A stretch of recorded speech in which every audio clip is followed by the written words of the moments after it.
Welcome in, guys. Tony K, UGSM, living the dream as always and hoping you're doing the same today. I'm coming to you with a special episode of Logic Consultant.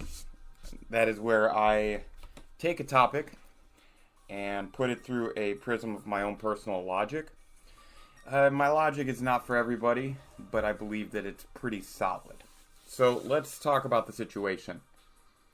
Juwan Howard and Greg Gard, the coaches of Michigan and Wisconsin respectfully. At this point, you guys have probably heard what happened.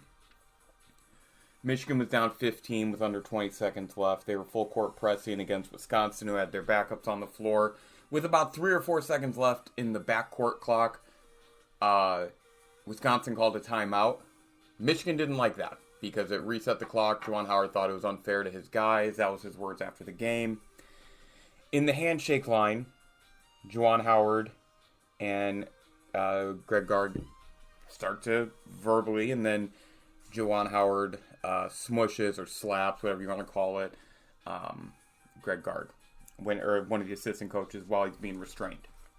Not while he was necessarily right next to the guy, but he was being restrained and then came back for it.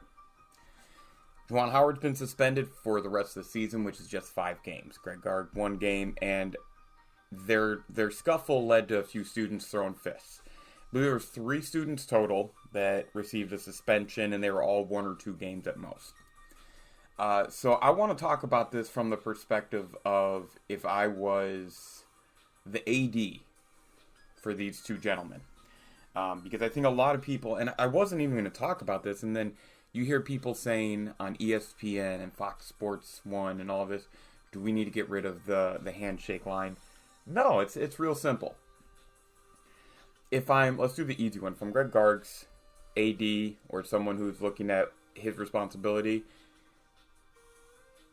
he did put his hand on Juwan Howard's forearm, even though Juwan looks like he's about twice Greg's size.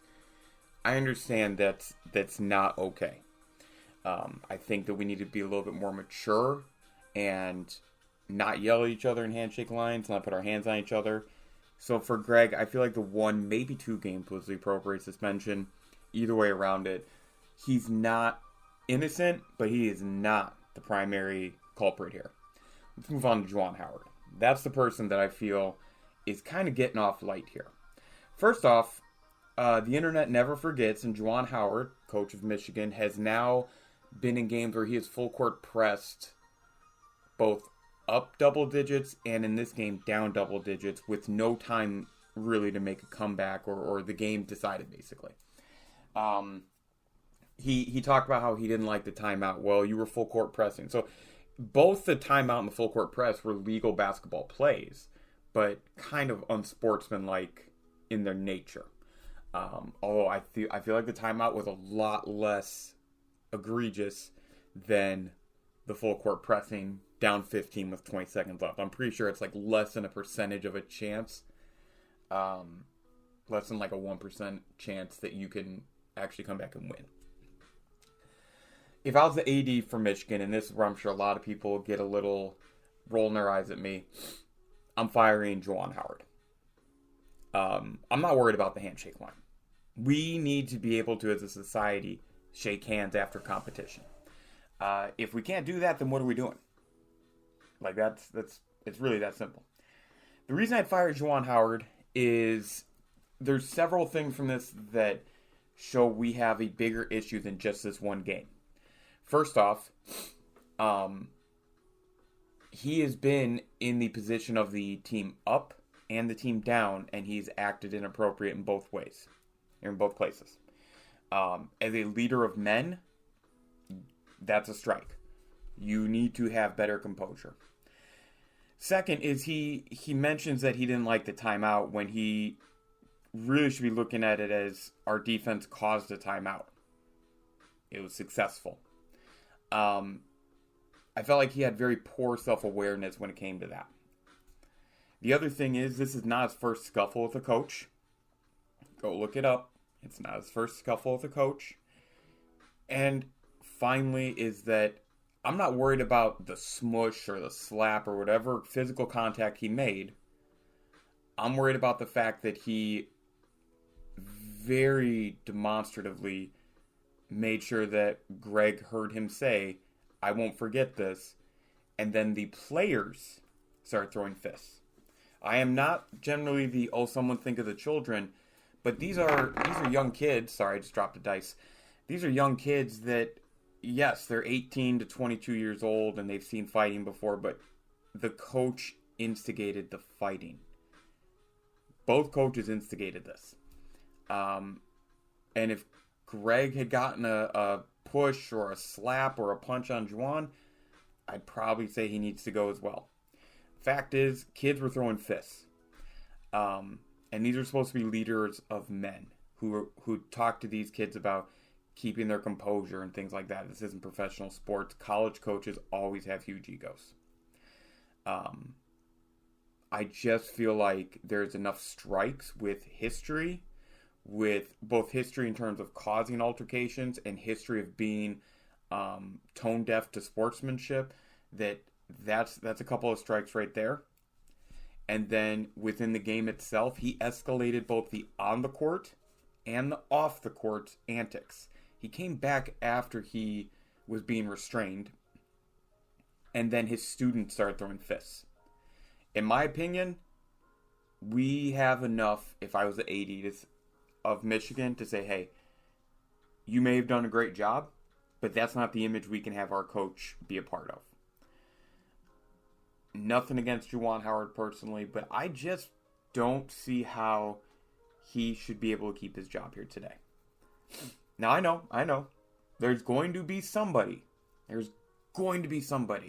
I've actually been in some chat groups online about this, some threads, where they say it's a race-related thing. This is not race-related. I'm not going to bring race into this. Juwan Howard and Greg Gard could be white, black, yellow, pink, purple. They could be short, they could be tall, they can be fat, they can be skinny. That doesn't matter in this. What matters is the context of the situation and what actually happened.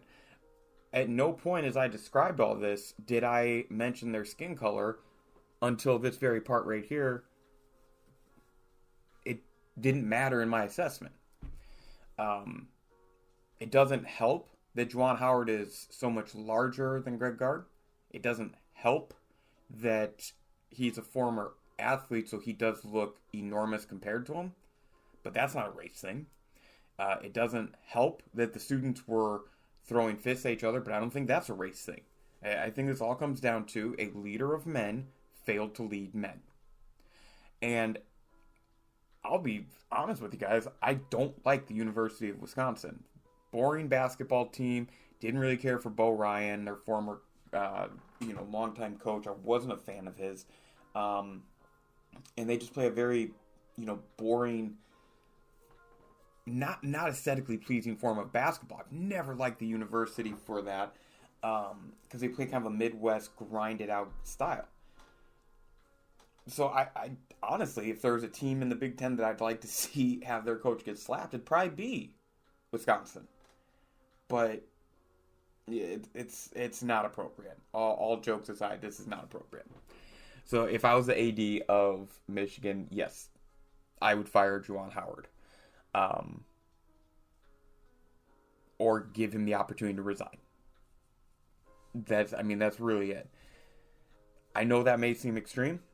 I know that players would likely have a response to it, but the fact is, Juwan Howard has shown poor judgment and being a bit tone deaf when it comes to these sportsmanship situations, and we're getting patterns now. We're getting that it's happened, and he's hot-headed. His explanation after the game didn't really help at all. And I just feel like overall, you have to look at this and say, we can either support a coach that is willing to do this and then we have to go all in, or we can say that's not the image that we want and we can move on. But if you go all in, then you can't really be upset. You have to say, okay, we may not love the actions, but we understand he's going to defend the program and the players. There you go. So I just wanted to rant on that for a few minutes. There was a good 10-minute video. I appreciate you guys listening. I'm Tony K. This is UGSM. That was Logic Consultant. And let's not get rid of the handshake line, guys. Let's keep it.